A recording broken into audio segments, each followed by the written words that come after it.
In the final, terrifying days of Imperial Russia, to be a Romanov was a death sentence. As the Bolsheviks hunted the entire clan, Prince Gabriel Constantinovich waited in a cold prison cell. He was desperately sick, powerless, and surrounded by his family, his brothers, uncles, and cousins. They were all doomed. One by one, they were driven out of town to an abandoned iron mine and thrown alive down the shaft. But Gabriel was not. In a stunning, unbelievable twist of fate, his cell door opened. He was spared. His life wasn't saved by an army or by his royal connections, but by the relentless, ferocious love of his ballerina mistress. This is the tragic truth about Prince Gabriel, the Romanov saved by love, only to be destroyed by history. He was the one who survived, and for the rest of his life he would be haunted, not by the horrors he endured, but by the impossible crushing guilt of being the only one who lived. Prince Gabriel's fate, both the miracle of his survival and the tragedy of his life, is inseparable from the world he was born into. The Romanov Empire at the dawn of the 20th century was a colossal contradiction, a giant slumbering on feet of clay. It was a nation of staggering, almost mythical wealth, where the nobility hosted three-day balls, wearing diamonds the size of cobblestones, and the court jeweler Fabergé crafted Easter eggs that cost more than a small town. But beneath this thin, glittering crust of French-speaking aristocrats lay a vast ocean of over 100 million peasants, living in near-medieval poverty, tied to a land and a faith that had not changed in centuries. It was a nation capable of producing the music of Tchaikovsky and the literature of Dostoevsky, but it was held together by a brutal secret police and the iron will of an autocrat who believed he was chosen by God. At the apex of this fragile pyramid wasn't just one family, but an entire clan, the Romanovs. When we think of them, we think of Tsar Nicholas II, his German-born wife Alexandra, and their 5 beautiful, doomed children. But they were just one small, isolated branch. The Romanov firm, as it might be called today, was a sprawling, intermarried network of hundreds of relatives, divided into powerful competing dynasties. The title of Grand Duke or Grand Duchess was not merely ceremonial. It meant you were a powerhouse. You had a state salary, a palace, a military rank, and a voice in the affairs of the nation. There were the Vladimirs, the branch descended from Nicholas's uncle, Grand Duke Vladimir, and his ambitious wife, Maria Pavlovna the Elder. They were the glamorous, decadent, European-facing rivals to the throne, holding a glittering, competing court in St. Petersburg. There were the Mikhailovich, the Nikolaevich, all of them with their own vast fortunes, their own military commands, and their own intricate loyalties and jealousies. It was a family, yes, but it was also a nest of vipers, a web of power that was beginning to strangle itself. And then there was Gabriel's family, the Constantinovichi. This was perhaps the most unique and intellectually formidable branch of all. They were the descendants of Tsar Nicholas I's second son, Constantine, and they had carved out a very specific identity for themselves. They were not the decadent party-goers, like the Vladimirs, nor were they simple military bluffers. They saw themselves as the true patriotic Russian soul of the dynasty. They were the intellectuals, the artists, the poets, and the pious. And at their head was one of the most complex, tragic, and fascinating figures of the entire Romanov clan, Gabriel's father, Grand Duke Konstantin Constantinovich. The single greatest influence on Prince Gabriel, and the key to his story, was his father. Grand Duke Constantine, a grandson of Tsar Nicholas I, was a giant, both literally, standing well over 6 feet tall, and figuratively. He was known to the entire Russian literary world by his pen name, K.R. He was not just an aristocratic dilettante. He was a celebrated and published poet, a respected playwright, and a brilliant translator. His plays were performed in the Imperial theaters, and his translation of Hamlet was considered the definitive Russian version, a work that took him 8 years to perfect. He was the president of the Russian Academy of Sciences. He was also a deeply, almost painfully devout Orthodox Christian, a man who lived his faith with an intensity that bordered on fanaticism. To the public, K.R. was the perfect Romanov, the absolute ideal of the dynasty, a towering, handsome soldier, a devoted family man, a brilliant artist, and a man of God. He was in every sense the marble prince, a flawless icon of Russian virtue. But this flawless icon was living a life of profound, agonizing secrecy. So Grand Duke Konstantin Constantinovich was a closeted homosexual. His private diaries, published only decades after his death, reveal the soul of a man in torment, a man split in two. He was a dutiful and genuinely affectionate husband, married to the German-born Princess Elizabeth of Saxe-Altenburg, who became Grand Duchess Elizabeth Mavrikyevna, or Mavra. He was a loving, attentive father to his 9 children, but he was plagued by what he called his main sin. His diaries are a heartbreaking record of his struggle, his self-loathing, his constant prayers for God to cure him.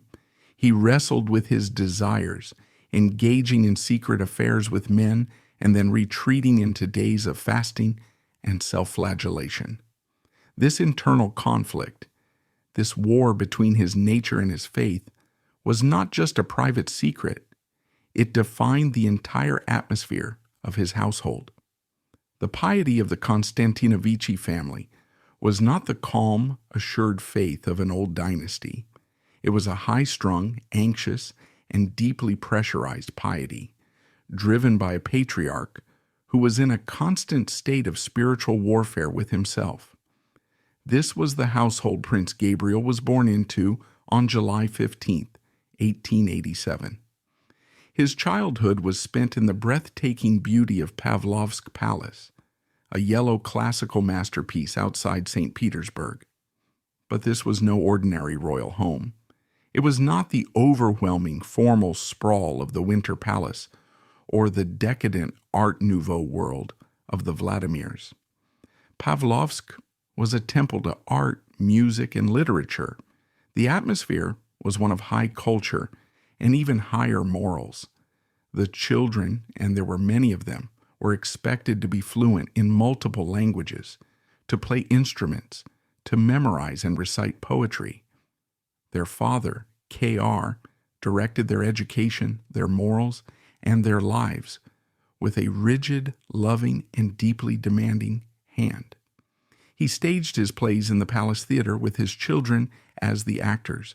He held poetry readings instead of balls. It was a gilded cage, as Gabriel's cousin Prince Felix Yusupov later described it. But it was a cage of culture and expectation, not of vice.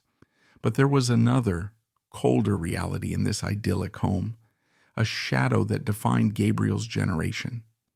In 1886, just 1 year before Gabriel was born, Tsar Alexander III passed a cruel and transformative new law, an imperial ukase. He was a man who prized simplicity and was worried that the Romanov family was growing too large, too powerful, and, most importantly, too expensive. The state budget, he felt, could not support an endless, sprawling clan of Grand Dukes and Grand Duchesses, all of whom were entitled to a massive state salary, 280,000 rubles annually, just for being born. The new law was ruthless in its simplicity. From now on, only the children and grandchildren in the male line of a reigning czar could hold the title of Grand Duke or Grand Duchess with the accompanying Imperial Highness and the vast state allowance. All other relatives, great-grandchildren and their descendants, would be demoted. They would be princes of the imperial blood, with the lesser title of Highness and a much, much smaller one-time payment. Gabriel's father, K.R., was a great-grandson of Tsar Nicholas I. This meant his 9 children, including Gabriel, were the very first generation to be affected by this new law. They were the poor relations. They grew up in the splendor of Pavlovsk, yes, but they were acutely aware of their demoted status. Their cousins, like the children of the Vladimir branch, or their other cousin, Dmitri Pavlovich, were imperial highnesses. They had fortunes. Gabriel and his siblings had their name and their palace, but they had a fraction of the wealth. This financial and status anxiety defined the Constantinovichi. It made them proud. It made them intensely clannish. And it made them desperate to prove their worth. If they could not be the wealthiest Romanovs, they would be the most Russian, the most devout, the most patriotic, and the most dutiful. Their worth would be measured in service and blood, not in rubles and diamonds. This chip on their shoulder would be a driving force in their lives, and it would ultimately lead them, as a group, directly to their tragic fate, into this complex, high-strung family of pious poets and poor relations. Gabriel arrived as the second son, and he was, from the very beginning, an outlier. He was the cuckoo in the nest. His older brother, Prince Iowan, was the true heir to his father's piety. He was gentle, quiet, deeply religious, and would later dream of becoming an Orthodox monk. His younger brothers, especially the brilliant, sensitive Prince Oleg, were the true heirs to K.R.'s artistic soul. Oleg was the genius, the poet, the high-strung intellectual who his father adored, seeing a purer version of himself in the boy. The other children, Prince Constantine and Prince Igor, were similarly quiet, artistic, and reserved. And then there was Gabriel, or Gavriusha, as the family called him. He was tall like his father, and grew to be over 6'3". He was broad, strikingly handsome, and completely, thoroughly uncomplicated. Gabriel was not an artist. He was not an intellectual. He hated poetry. He found the constant literary discussions in his father's study to be suffocatingly boring. He was a soldier, through and through. He loved the military. He loved horses. He loved the smell of saddle soap and boot polish, and he loved the simple, regimented life of a cavalry officer. He was a man's man, popular, charming, and known for his loud, easy laugh. In a family of saints and poets, Gabriel was a jock. This created a profound, though loving, rift with his father. K.R., in his diaries, frets constantly about Gavriusha. He loves his son's good humor, but worries that he is worldly, frivolous, and simple. He despairs that Gabriel shows no interest in the higher things. For Gabriel, this must have been a constant low-level rejection. He couldn't connect with his father on that deep, complex, artistic, spiritual level. He felt like the black sheep, the nun-turned-saint. So Gabriel did the only thing he could. He didn't rebel with decadence like his Vladimir cousins, who were known for their wild parties and affairs. He rebelled with simplicity. He rejected the intellectual pressure of his home and threw himself into the one world where his father's poetic ideals meant nothing, and where his simple, straightforward nature was an asset, the Imperial military. He enrolled in the Corps des Pages, the most elite military academy in all of Russia, the training ground for the sons of the highest aristocracy. He was a diligent, if not brilliant, student. His one goal was to serve in the most prestigious regiment of all, the Chevalier Guards, his father's own regiment. He wanted to be a good officer, a good patriot, and a good Romanov in the only way he knew how. He was a man of action in a family of thinkers, a pragmatist in a family of dreamers. It was this simple, uncomplicated nature that his father worried about. But it was this very nature, his straightforward, worldly, and romantic heart, that would lead him to the one person who would, in the end, save his life. Prince Gabriel had found his world a perfect refuge from the intellectual and spiritual pressures of his father's house. The Chevalier Guard Regiment was a place of simple rules and clear expectations, and he flourished at last a success on his own terms. But this new life as an elite officer was not just about drills, parades, and loyalty to the crown. It was a passport into the glittering, frantic, and decadent social heart of St. Petersburg. And the epicenter of that world, the place where the aristocracy, the military, and art all converged in a dangerous, beautiful game, was the Mariinsky Theater. It was here, in the world of the Imperial Ballet, that Gabriel, the simple soldier, would make a profoundly romantic and rebellious choice, one that would set his destiny on a completely different path from everyone else in his family. Having scraped through his exams at the Corps des Pages, Prince Gabriel Constantinovich finally achieved his life's ambition. He was commissioned as an officer into the most prestigious, most exclusive, and most visually spectacular regiment in the entire Russian Empire, Her Imperial Majesty's Chevalier Guard Regiment. This was not just a military unit, it was the beating heart of aristocratic St. Petersburg. Its officers were exclusively the sons of the highest nobility. Their white, silver, and gold parade uniforms, topped with a silver eagle-crested helmet, were so magnificent that they seemed to have stepped directly out of a fairy tale. Their duties were twofold: to be the personal sworn bodyguards of the Dowager Empress Maria Feodorovna, and to be the undisputed social leaders of the capital. This was the world Gabriel had craved. It was a world of simple, clear rules, loyalty to the Tsar, mastery of horsemanship, and impeccable conduct at the endless balls and regimental dinners. In this world, Gabriel flourished. He was at last judged not for his inability to quote Pushkin, but for his perfect military bearing and his skill in the saddle. He was tall, impossibly handsome, and possessed an easy, uncomplicated charm. While his poet father, K.R., fretted over the soul of Russia, Gabriel was simply living and loving the life of a young elite officer. He was popular with his fellow officers. He was a favorite at the great houses, and he was, in short, one of the most eligible bachelors in the empire. The path set before him was as clear and bright as his silver helmet. He would serve for a decade, enjoy the pleasures of the capital, and then his family would arrange a suitable marriage for him. The candidates would be chosen from the great Protestant houses of Germany. He would be expected to marry a suitable princess, someone like his mother who would bring a title and a respectable, if modest, dowry.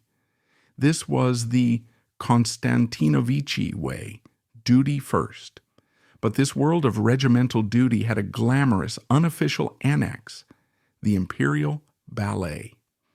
As Gabriel entered his 20s, he stepped into the glittering, frantic, and morally ambiguous social scene of pre-war St. Petersburg. This was the Silver Age of Russia, a period of explosive creativity in art, music, and dance.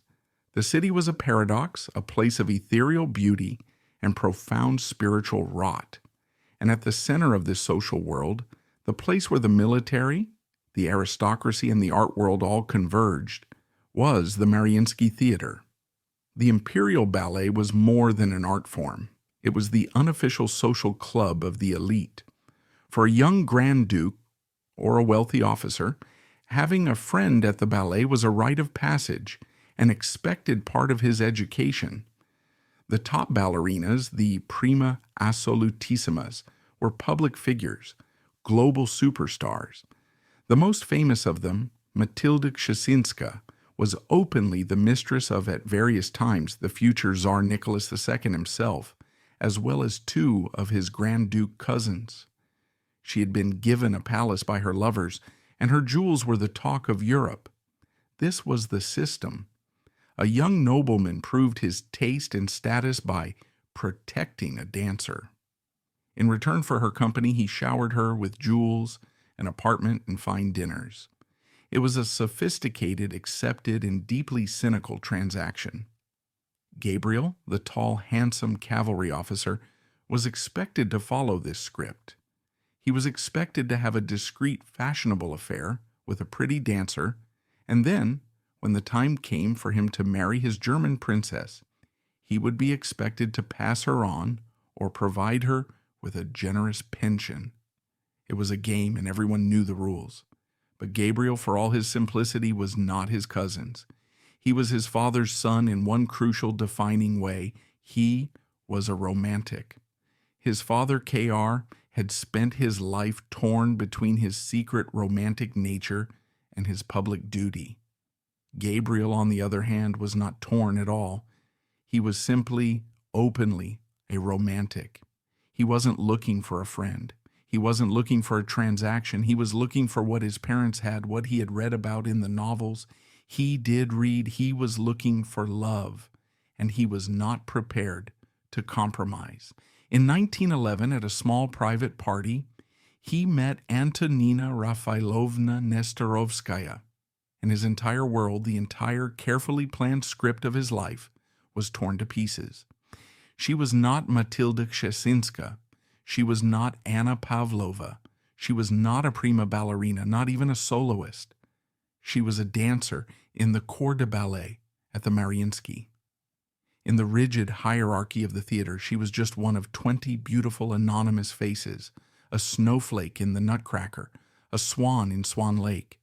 She was beautiful, yes, with delicate features, dark, intelligent eyes, and a quiet, dignified grace. But she was, in the eyes of the Romanov court, a complete and total nobody. Her background was minor, impoverished nobility from the provinces. She was intelligent, she was ambitious, and she possessed a quiet, steely determination. She had fought her way into the Imperial Ballet School and into the corps, a position that gave her a tiny, precarious foothold in society. She was, in short, a respectable working woman, and Prince Gabriel Constantinovich, great-grandson of a Tsar, fell hopelessly, completely, and permanently in love with her. He began courting her, and from the start it was different. He didn't send her jewels through a messenger. He didn't summon her to his rooms. He courted her with an almost boyish, respectful intensity. He sent her flowers, mountains of them, every single day.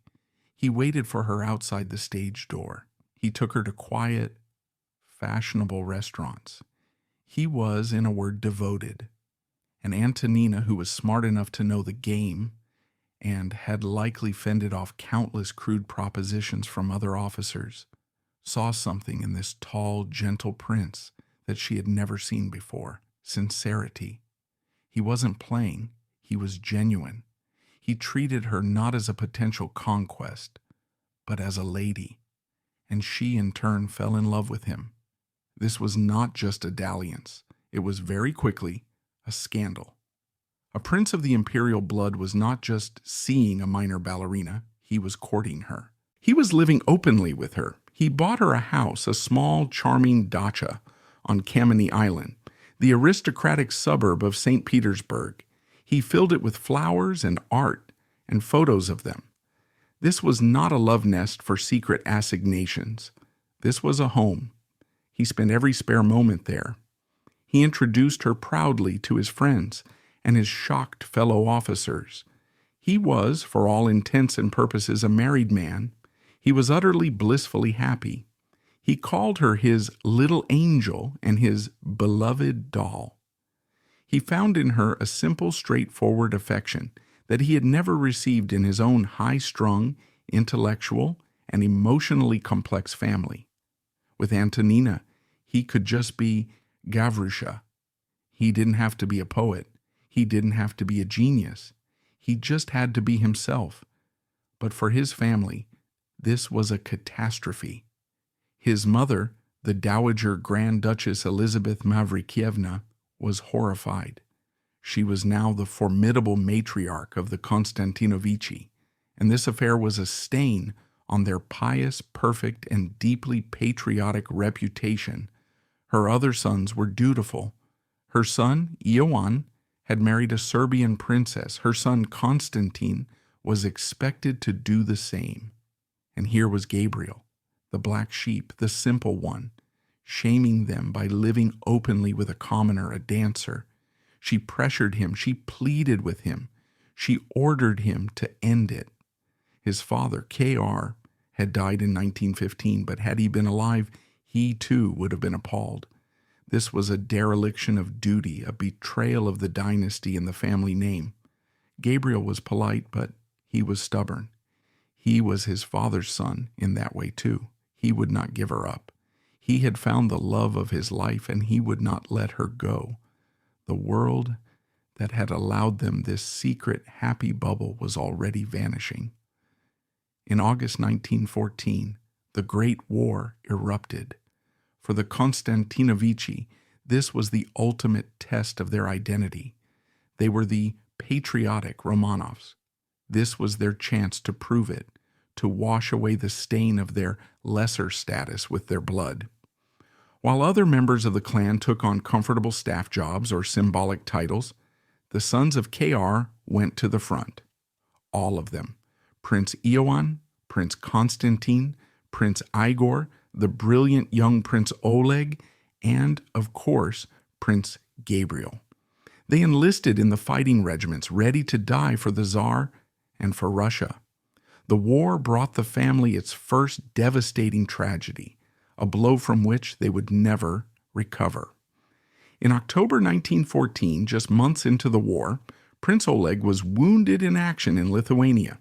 He, the 21-year-old, the poet, the genius, the one his father K.R. had called the future of our family, had been leading a cavalry charge against a German patrol.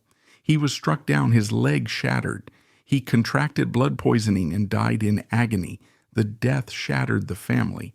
It utterly broke his father, K.R. Gabriel, who was also at the front, was devastated. He wrote in his memoirs of the profound, terrible grief of seeing his angel brother, the brightest of them all, cut down. The war was no longer a glorious, abstract adventure. It was a personal vendetta. His father, Grand Duke Constantine, his health already frail, could not bear the loss. He died of a massive heart attack just a few months later, in June 1915. Gabriel and his brothers were now orphans, their family home at Pavlovsk a place of mourning, led by their grieving, formidable mother. Gabriel returned to the front, but the strain of the war, the grief, and the brutal Russian winters began to take a serious toll. He was not physically strong. He had always been prone to lung infections, a weak chest, as they called it. By 1916, he was increasingly sick, battling a persistent racking cough and high fevers. He was in and out of field hospitals, his condition worsening. The reality of death, the death of his brother, the death of his father, the slaughter he saw at the front, crystallized his feelings for Antonina. Life was short. Duty was a cold comfort. Love was the only thing that was real. While on leave in 1916, sick and disillusioned, he made a decision that would seal his fate. He knew his mother and the Imperial family would never, ever consent to his marriage, so he decided to bypass them. He secretly had a document drawn up, a legal promise to marry Antonina Nesterovskaya as soon as he was able. It was a vow, a contract, a desperate act of defiance. He was, in effect, choosing her over his dynasty. He was choosing a future with a commoner over his rights as a Romanov. This one act, this romantic, stubborn gesture, was the first crucial step that would ultimately lead to his survival. He was separating his fate from that of his brothers. He returned to the front, but his health collapsed again. This time, it was serious. The diagnosis was unmistakable: tuberculosis. He was sent back to St. Petersburg, now renamed Petrograd, to recover. He was an invalid, a sick, coughing prince in a city that was itself sick, a city on the verge of a violent nervous breakdown.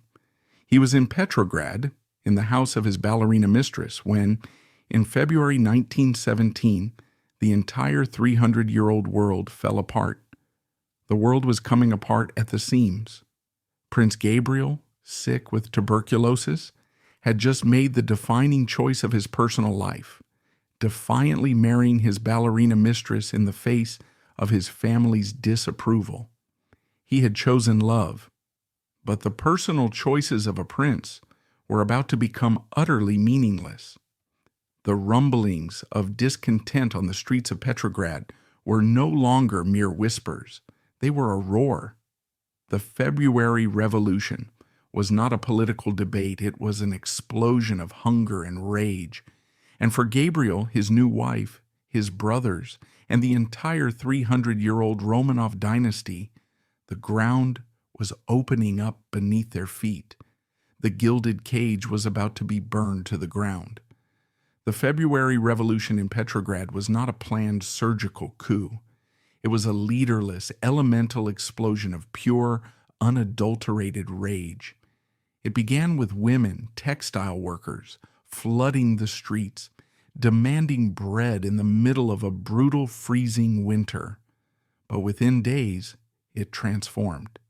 The army, the Tsar's final line of defense, mutinied, regiment after regiment, ordered to fire on the crowds, instead turned and shot their own officers.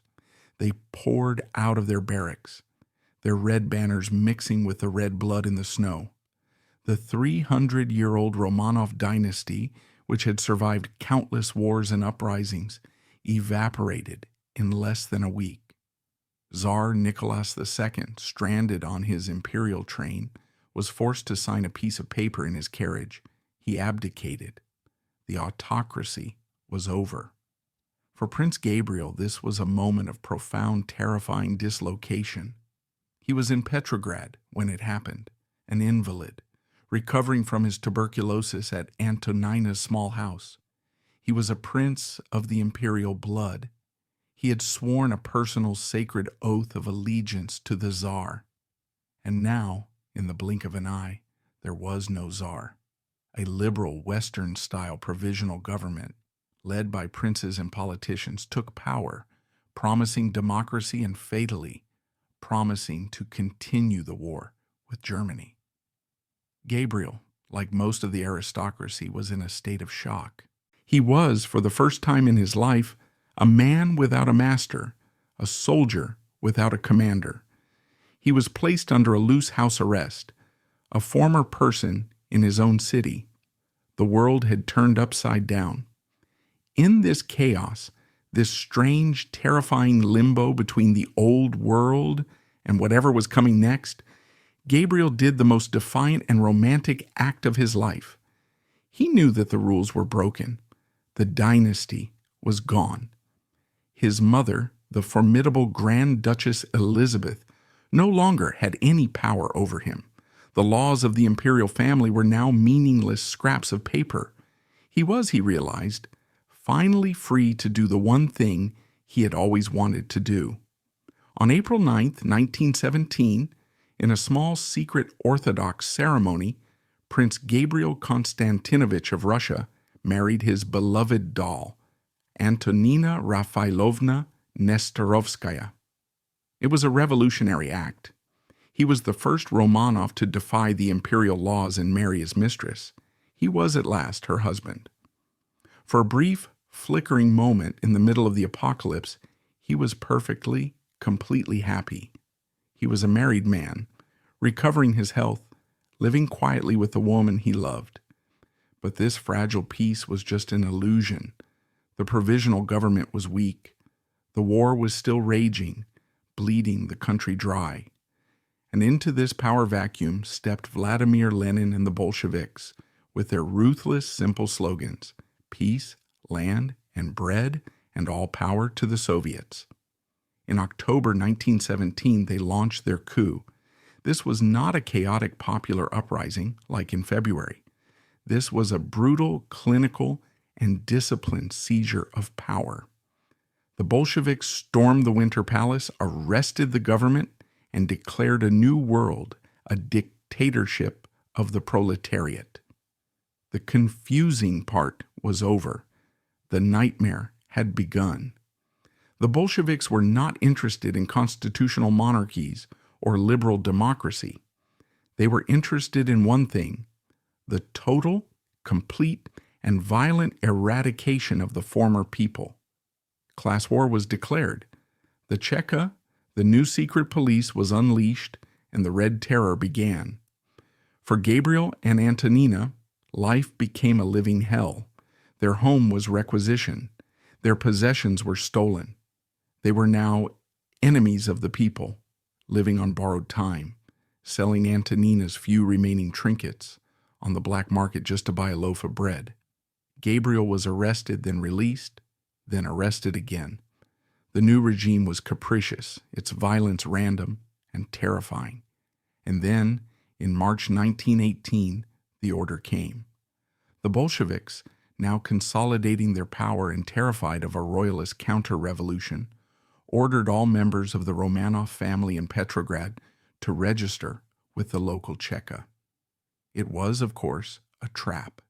Gabriel, his three surviving brothers, the pious Ioan, the quiet Konstantin, and the young, sickly Igor, were all rounded up. Their uncles, Grand Duke Dmitry Konstantinovich, their father's brother, and Grand Duke Sergei Mikhailovich, were arrested. Their cousin, Prince Vladimir Paley, the gifted 21-year-old poet, the morganatic son of Grand Duke Paul Alexandrovich, was also taken. They were stripped of their possessions and loaded onto a cattle car. Their destination, exile, not to the safety of Europe, but to the east, to the heart of Red Russia, far from any potential White Army rescue. Antonina, his new wife, was not a Romanov. She was left behind, frantic, powerless, watching as the train carried her sick husband away to what she knew was almost certain death. This is the core of the tragedy. They were all in it together. The entire Constantinovichi clan, along with their uncle, their cousin, and several other relatives, including the beloved Grand Duchess Elizabeth Feodorovna, Ella, the Empress's sister, who had become a nun after her husband's assassination in 1905, were shipped east. Their first stop was Vyatka, a bleak provincial town. Then, as the White Army, the anti-Bolshevik force, began to advance, the prisoners were moved again, further into the continent, to Ekaterinburg in the Urals. This was the same city where Tsar Nicholas II and his immediate family were being held captive in the House of Special Purpose. But the Bolsheviks, in a calculated move, didn't want all the Romanov eggs in one basket. They separated the small Romanovs from the big ones. Nicholas and his family remained in Ekaterinburg, their fate to be decided by Moscow. But Gabriel and his group were moved again, 120 miles north, to the small, bleak, forgotten mining town of Alapayevsk. Here, they were imprisoned in a small requisitioned schoolhouse on the edge of town. This was their final home. They were guarded by drunken, brutal Red Army soldiers. They lived there for months, from May to July 1918, in a state of suspended animation, their hope dwindling with each passing day. They were a small, doomed island of the old world, waiting for the end. They tried to create a semblance of their former lives. They were allowed to write letters. They tended a small vegetable garden in the schoolyard to supplement their meager rations of bread and horsemeat soup. The pious ones, Prince Ioan and Grand Duchess Ella, spent their days in constant, fervent prayer. They held services, their hymns echoing in the cramped, dirty rooms. Gabriel's younger brother, Prince Constantine, a reserved and melancholic man, despaired. Prince Igor, the youngest, was ill with his own lung problems, and Prince Vladimir Paley, the 21-year-old poet, wrote heartbreaking verses about their captivity, his nostalgia for his lost beautiful life, and his growing sense of doom. And Gabriel? Gabriel was dying. The stress of the arrest, the brutal journey in the cattle car, the poor food, the damp, unsanitary conditions. His tuberculosis, which had been in remission, returned with a vengeance.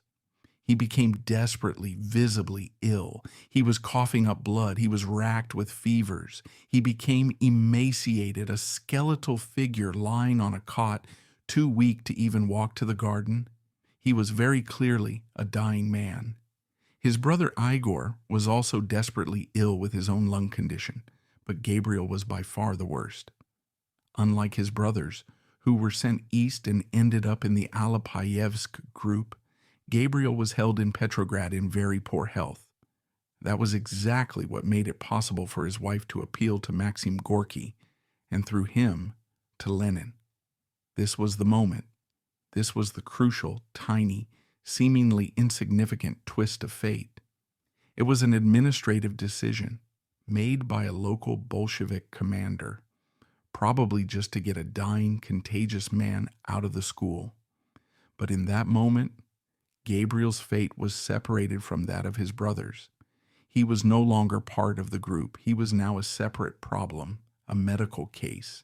He was alone in a hospital bed, coughing his life away, listening to the prison guards outside his door, unaware that this simple change of location had just given his wife the one tiny sliver of a chance she needed to save him.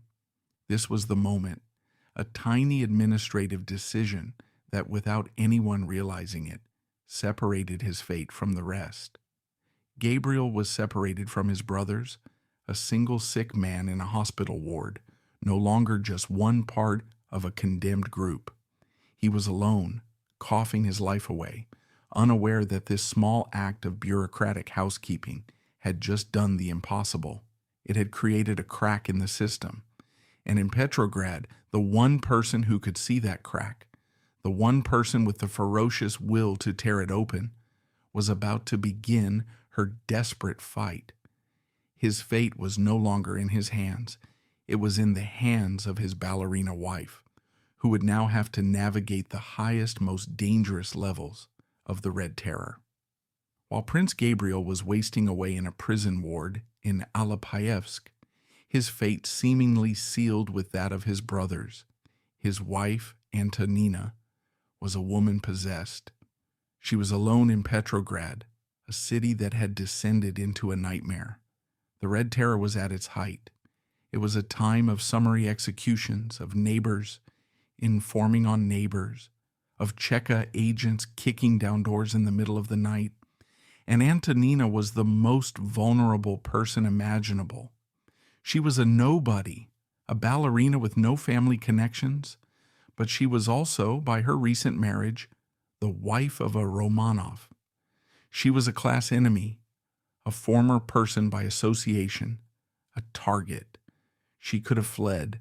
She could have hidden, renounced her husband, and tried to save her own life. But Antonina Nesterovskaya was not a victim. She was a product of the Imperial Ballet School, a place that forged its students with iron discipline and relentless grit. She was a warrior, and she was determined to save her husband. She knew that her new royal connections were now worse than useless. They were a death sentence. Pleading to other aristocrats was futile. They were all in prison or in hiding. She had to find a different kind of power. She had to find a power within the revolution itself, a crack in the new monolithic state. She began to think strategically, with the desperate, brilliant clarity of someone with nothing left to lose.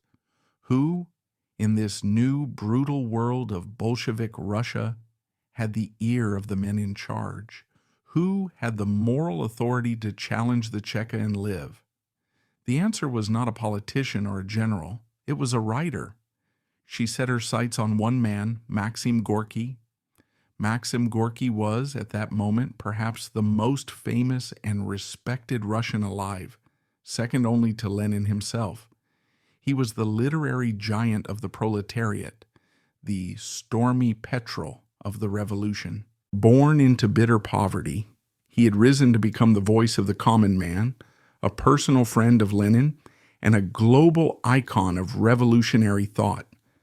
But Gorky was a deeply complex man. He was a true believer in the idea of the revolution, the promise of an enlightened, just world for the working class. But he was horrified by the reality of it. He was a humanist, and the mindless, brutal violence of the Red Terror, the execution of intellectuals, the suppression of free thought, it all sickened him. He was using his immense, almost untouchable influence as a shield, frantically writing letters, making phone calls, and personally confronting Lenin to save people. He was running a one-man rescue operation for scientists, writers, artists, and academics, anyone he felt the revolution was destroying out of sheer idiotic spite. He was the conscience of the revolution, one of the very, very few men who could walk into the Kremlin, pound his fist on the table, and tell Lenin he was wrong. Antonina knew this. She knew that Gorky was her only hope. Getting to him was another matter. It was a perilous journey, navigating a city of checkpoints and spies where a single wrong word could get you shot. But she was relentless. The exact path she took is lost to history. Some say she appealed to Gorky's wife, Maria Andreeva, an influential actress and Bolshevik party member. But what we do know is that she got her message to him, and her plea was a masterpiece of emotional and political intelligence. She did not simply beg for her husband's life. She constructed an argument. The first point was the humanist plea. Her husband, Prince Gabriel, was a dying man. He was desperately ill with advanced tuberculosis, coughing up blood, a skeletal invalid. He was not a threat to the new state. He was a pathetic medical case. To execute him would be a pointless, cruel act, a sign of weakness, not strength. The second point was political. He was harmless. He was a simple soldier, not a politician. He had never held a government post, never plotted against the revolution. He was, she argued, apolitical, a man who cared only for his regiment and his wife. He was, in short, the good Romanov, the simple one, the one who was not like his scheming, decadent cousins. But it was her third point that was the masterstroke, the one that truly hit its mark. Her husband, she pleaded, was the son of the great poet Constantine Constantinovich, the man known as K.R. Gorky, the revolutionary writer, had a profound and public respect for K.R. He saw him as a true artist, a genuine literary talent who had been tragically trapped in the golden cage of the court. K.R. was not just a Romanov. He was a part of Russia's cultural heritage, a heritage Gorky was fighting to protect from the rampaging, uneducated Bolshevik masses. The argument was devastatingly effective. Does the new enlightened workers' state, the state that claims to value culture, really need the blood of a dying apolitical man whose only crime is his name and whose father was one of Russia's greatest cultural icons? It was a moral test, and Antonina had laid it perfectly at Gorky's feet. Gorky was moved. He was enraged. This was exactly the kind of senseless, barbaric act he was fighting against. It was a chance for the revolution to show mercy, to prove it was better than the czarist regime it had replaced. He agreed to intervene. He went directly to the top. He went to Lenin. We can only imagine the scene. Gorky, the passionate humanist writer, confronting Lenin, the cold, pragmatic, and utterly ruthless architect of the Red Terror. Gorky made the case, passionately, and Lenin, the ultimate political calculator, listened. He was almost certainly unmoved by the mercy argument, but he was moved by the politics of it. Maxim Gorky was, at that moment, essential to the Bolshevik regime. His support gave them international legitimacy, and Lenin was spending a great deal of political capital fighting Gorky over the Red Terror, releasing one dying minor prince, a man who was completely useless to the White Army, a man with no political power, the son of a famous poet, was a very, very small price to pay. It would buy Gorky's loyalty. It would be a magnificent piece of propaganda for the West, which was watching the terror with horror. It would show that the new regime was humane and cultured. It cost Lenin absolutely nothing. He agreed. He scrawled a note. He gave the order. The directive went out from the center of power in Moscow, through the complex, bloody bureaucracy of the Cheka. The order was signed by Moisey Uritsky, the dreaded head of the Petrograd Cheka. Prince Gabriel Constantinovich was to be released. And here, the story splits into a tragedy of almost unbearable, grotesque irony. In the summer of 1918, the order from Lenin reached the Ural town of Perm, where Gabriel had been transferred from the Alapayevsk hospital. He was taken from his prison ward, skeletal, barely able to walk, and put on a train. He was moving west, back to Petrograd, back to his wife, back to life. But at the very same time, a different order was reaching his family. Still imprisoned in that small schoolhouse in Alapayevsk, the civil war was raging. The White Army was closing in.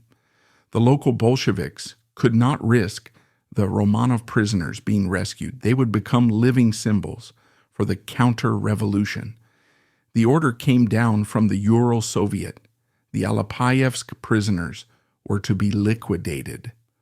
On the night of July 18th, 1918, just one day after the secret brutal murder of Tsar Nicholas II and his family in Ekaterinburg, the Alapayevsk prisoners were woken in the middle of the night.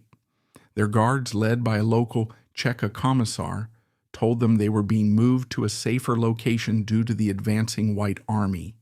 The prisoners, including Gabriel's three brothers, the pious Ioan, the quiet Konstantin, and the sickly Igor, as well as their uncle Grand Duke Dmitry Konstantinovich, the young poet Prince Vladimir Paley, and the saintly Grand Duchess Ella, were loaded onto rough horse-drawn peasant carts.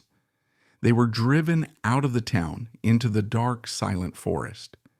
Grand Duchess Ella, it was later reported, was their uncle singing hymns. They were taken to an abandoned, flooded iron mine, a 60-foot deep shaft known as the Lower Selimskaya.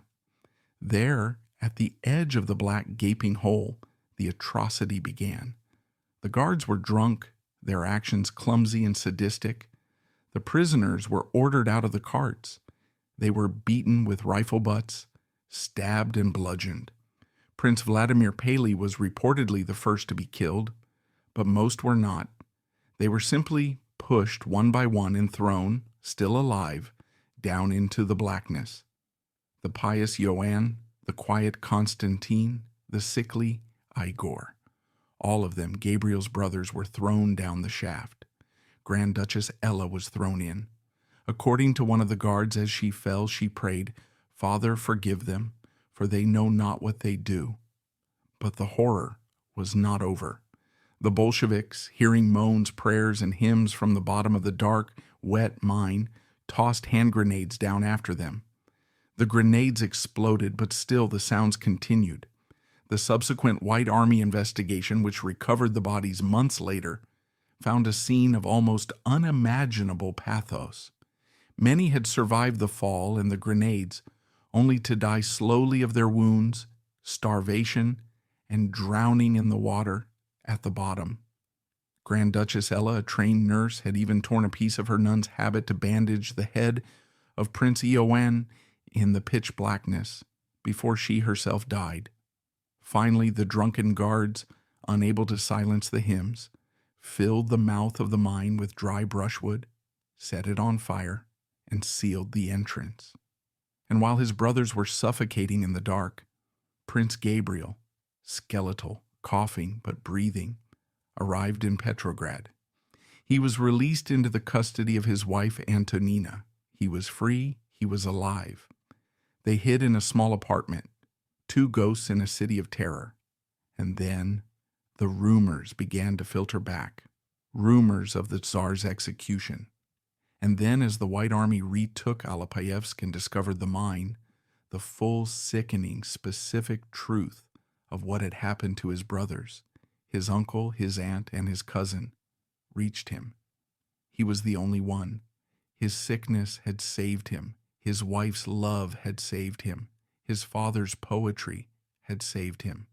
He was alive because he was weak, because he was sick, because he was not with his family on that final fatal night. In that moment, his survival, his miracle, became his curse. He was the man who had been condemned by a twist of fate to live. He and Antonina knew they were on borrowed time. Gorky's protection was a fleeting, fragile thing. Lenin's mercy was capricious. The Cheka, having failed to kill him with his family, could come back at any time to fix the mistake. They had to escape.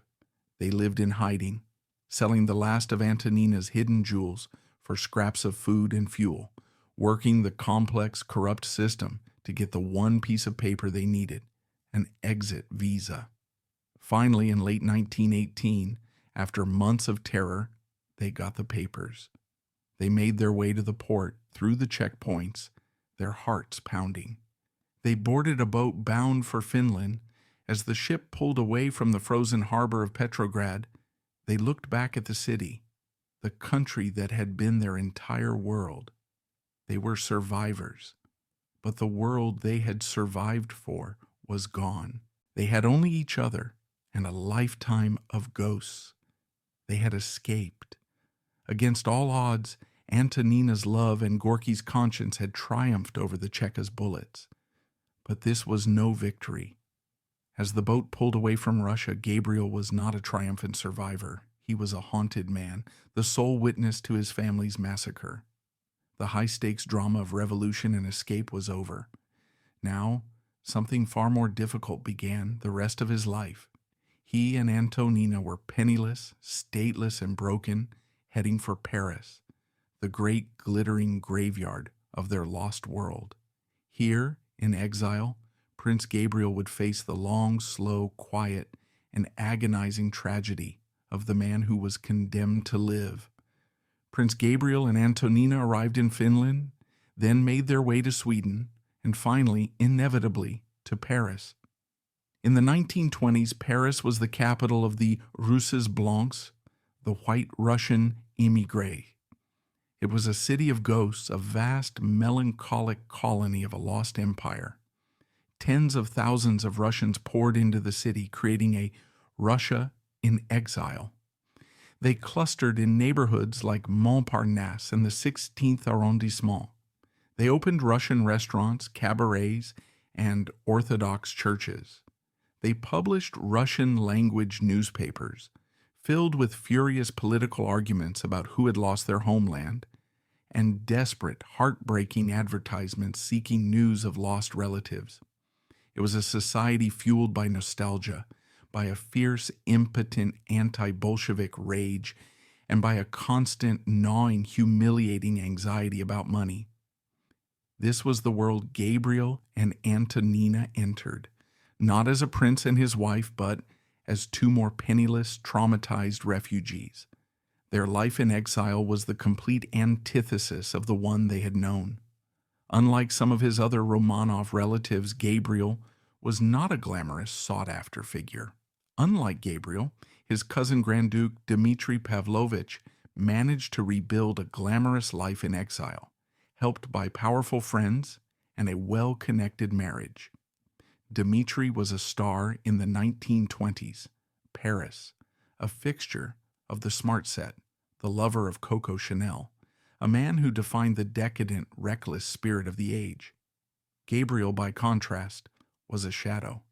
He had escaped with nothing but his life, his pajamas, and the wife who had saved him. He had no money. His title, Prince of the Imperial Blood, was now a tragic curiosity, a reminder of a world that was gone. It opened a few doors to other émigré drawing rooms, but it couldn't pay the rent. Gabriel's exile was not glamorous.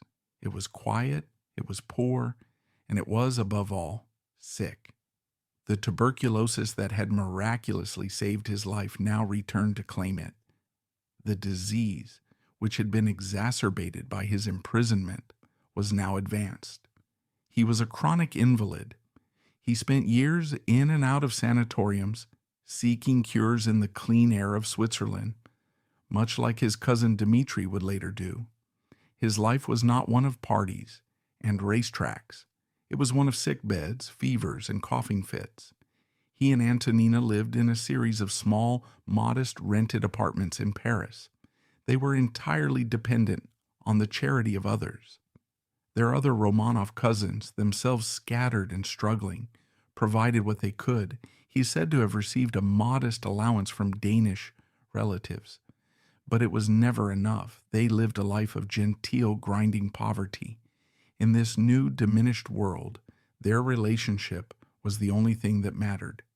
Antonina, his beloved doll, his savior, was his entire world.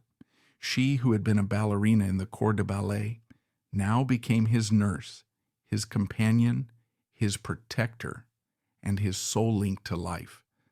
Theirs was one of the few true Romanov love stories that had a happy ending, if you can call survival an ending.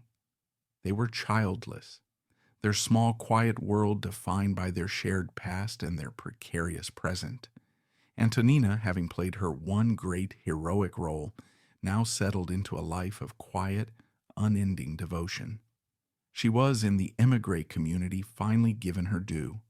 She was Princess Romanovskaya Nesterovskaya, her title granted by Gabriel's cousin, Grand Duke Kirill, who had declared himself the Tsar in exile. She, the minor ballerina, was now officially a princess, recognized by the hollowed-out shell of the dynasty that had once scorned her. For Gabriel, the decades in Paris were a long, slow, waking dream. He was a man out of time, a living relic. He did the only thing he could to make sense of the catastrophe that had consumed his life. He wrote, in the 1940s and early 50s, he sat down to write his memoirs, which he titled In the Marble Palace. The book, published in 1951, is one of the most important and heartbreaking documents of the era. It is not a political document. It is not a furious polemic against the Bolsheviks, nor is it a grand historical analysis.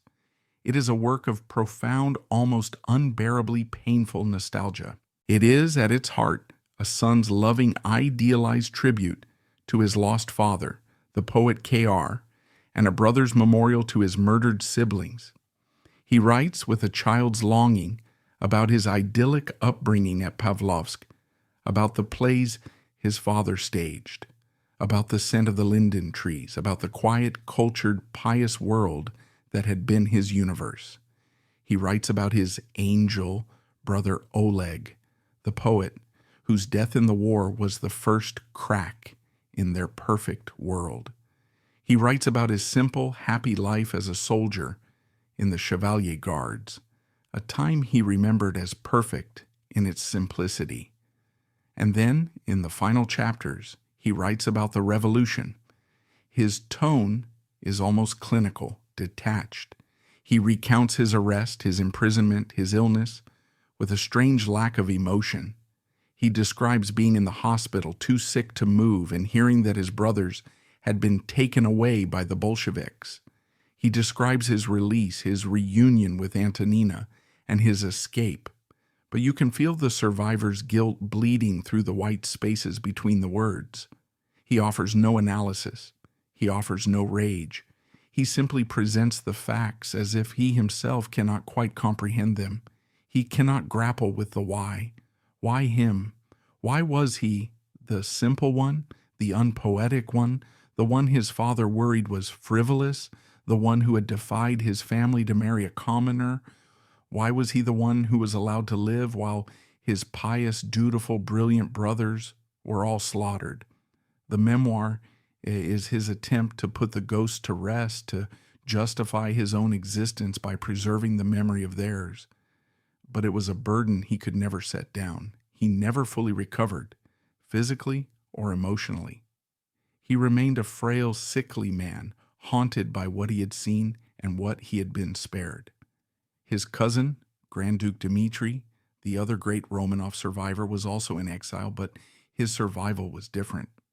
Dmitri was saved by his own act of violence, the murder of Rasputin, which led to his exile. Dmitri was a participant, an actor in the tragedy, but Gabriel was saved by his passivity. He didn't outwit history. He was simply spared, and this perhaps was the heavier burden to carry.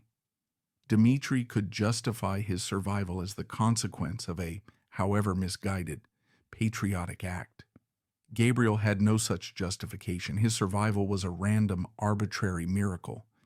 He and Antonina lived out their quiet lives in Paris. He was the only adult male of his branch to survive the 1918 massacres and to leave a first-hand account. His brothers were dead. Their children, if they had them, were also gone. The Constantinovichi, the great poetic, patriotic branch of the Romanovs, had been completely and totally extinguished. Only Gabriel remained, a living monument to a massacred family. Prince Gabriel Constantinovich of Russia died in Paris on February 28, 1955. He was 67 years old. He had outlived his murdered brothers by almost 4 decades, a lifetime of borrowed time.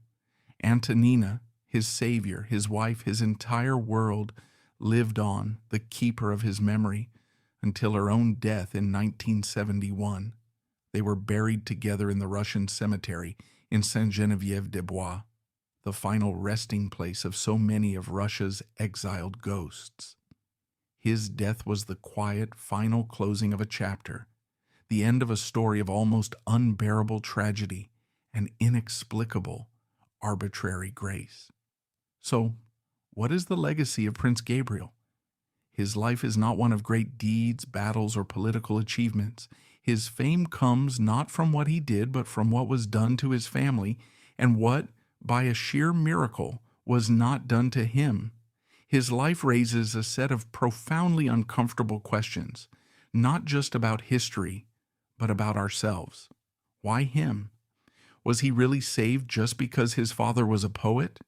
The historical argument is yes, but that answer is deceptively simple.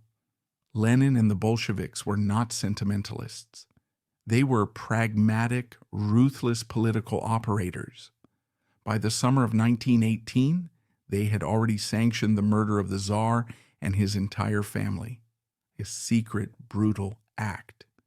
The execution of the Alapayevsk prisoners was part of the same cleanup operation. But Maxim Gorky was, for a brief critical window of time, politically untouchable. He was Lenin's useful conscience. His intervention was the key. He presented Lenin with a perfect, low-risk propaganda opportunity to appear humane, cultured, and reasonable to the West, which was watching the Red Terror with mounting horror, releasing one, dying, apolitical prince was a small price to pay to placate Gorky and to project an image of a civilized, enlightened regime. Gorky, for his part, seems to have acted from a place of genuine humanity, a deep respect for art, and a disgust for senseless brutality, a respect that, for one brief moment, transcended politics. Gabriel's survival is the exception that proves the terrifying rule. It highlights the sheer horrifying arbitrariness of the Red Terror. His brothers were not more guilty than he was. They were not more political. They were, in fact, probably less so. The pious Ioan, the quiet Constantine, the sickly Igor, they were harmless. They were murdered simply because they were Romanovs. Gabriel, who was just as much a Romanov, slipped through the cracks of history, saved by a thread of poetry, a wife's devotion, and a strategically timed lung infection. It's a story that defies logic and illustrates the terrifying role of pure dumb luck in human survival. But the real human story, the untold story, is not about Gorky or Lenin. It's about Antonina Nesterovskaya. She is the true, active hero of this narrative. She was not royal. She had no power, no status, no money. She was a ballerina, a nobody in the eyes of the old world. But she was a woman who, driven by love, refused to be a victim. She navigated the most dangerous city on earth during the bloodiest revolution in history, a city where she herself was a target. She risked her own life time and time again. She refused to flee. She had the intelligence to identify the one man who could help and the sheer, unadulterated grit to get to him and make her case. She saved her husband's life through pure, unadulterated will. Their story is the ultimate testament that love is not just a passive, romantic emotion. It is an active, ferocious, and strategic force, capable of moving mountains and just once stopping the revolutionary executioner's hand. In the end, Prince Gabriel's story is perhaps the most haunting of all the Romanovs. It is not the clean, sharp tragedy of a brutal, quick death in a basement or a mine shaft. It is the long, slow, ambiguous tragedy of the one who got away. His cousin Dmitri was saved by his own act of murder, and he spent his life haunted by it. But Gabriel was saved by his passivity. He was saved by his sickness, by his father's art, and by his wife's love. He did nothing to save himself. He was simply spared. He was the man destroyed by history, not because it killed him, but because it left him behind. He was condemned to live, to spend nearly 40 years in a small Paris apartment, an invalid, haunted every single day by the ghosts of his brothers. He was the living witness, the one left to carry the entire weight of his massacred family. His survival wasn't a victory, it was a life sentence. His was the tragic, profound, and human truth of the survivor. The one who lives is the one who must, in the end, bear the impossible burden of all the dead.